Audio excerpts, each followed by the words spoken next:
menjawab soal nomor 4 terkait dengan 3 hal penting pada metode non-eksperimen dan eksperimen serta memberikan contohnya. Untuk pada metode non-eksperimen ini memberikan metodologi yang mengukur variabel dalam bentuk yang sebenarnya tanpa mengubah variabel penelitiannya. Tiga hal penting dari penelitian non-eksperimen ini, yang pertama itu adalah pengamatan subjek, dapat dikatakan sebagai observasi. Dalam hal ini dapat dikatakan bahwa dalam pengumpulan data dalam jangka waktu tertentu, hal ini dilakukan pengamatan perilaku, sikap, praktik, kemudian peristiwa yang ingin kita jadikan sebagai subjek penelitian. Misalnya, contohnya kita ingin melakukan penelitian terhadap pelayanan kefarmasian di bagian puskesmas.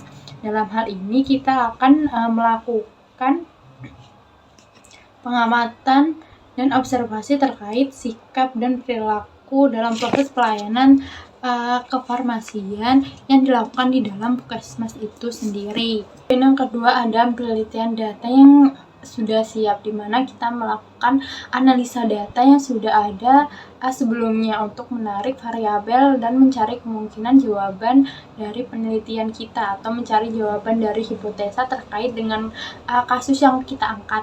Contohnya, misalnya kita ingin melakukan pengujian terhadap penggunaan obat, keamanan, pengukuran, dan pelepasan secara rasional, di mana dalam penelitian data ini akan dilakukan analisa data yang sudah dibagi atau diperoleh dari instansi farmasi terkait.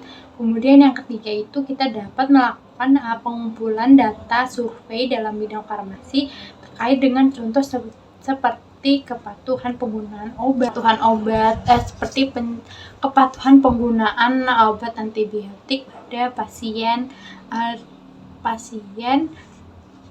rawat jalan maupun rawat inap dalam puskesmas. Kemudian untuk penelitian eksperimental ini, dimana dalam penelitian eksperimental ini kita dapat melakukan dengan menetapkan perilaku atau metode ke variabel yang memberikan pengaruh terhadap penelitian kita. Misalnya dalam penelitian eksperimen ini yang dapat diperhatikan adalah variabel yang memanipulasi adalah variabel independen yang mampu memberikan tujuan mempelajari dari sebab akibatnya. Contohnya itu adalah teknik penelitian dan penggunaan obat antibiotik. Kemudian yang kedua itu ada variabel terkontrolnya adalah konsistensi dalam penelitian, di mana dalam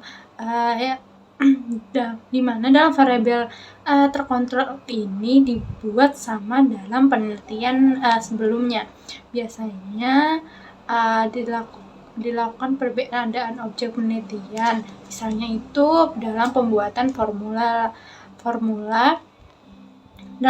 sediaan lipstik, di mana menggunakan serak Hb-nya itu sama dengan 35 gram, vaselinnya 3,1, kemudian menggunakan nipagid sebagai pengawet 0,2. Biasanya untuk dasar formulasi ini kita itu menggunakan dari data formularium nasional, baru nanti kita sesuaikan dengan ekstrak atau pilihan herbal apa yang ingin kita atau zat aktif apa yang ingin ditambahkan dalam formula tersebut. Kemudian itu ada tentang keikutsertaan langsung dalam penelitian, di mana penelitian dapat mengontrol semua variabel luar dalam mempelajari penelitian ini.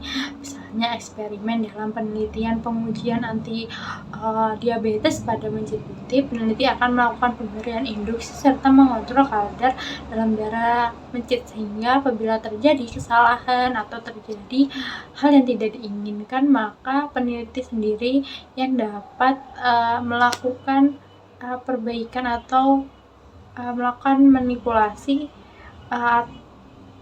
positif agar hasil mencit yang didapatkan itu tetap memiliki hipertensi yang terkontrol dengan pengobatan yang diberikan.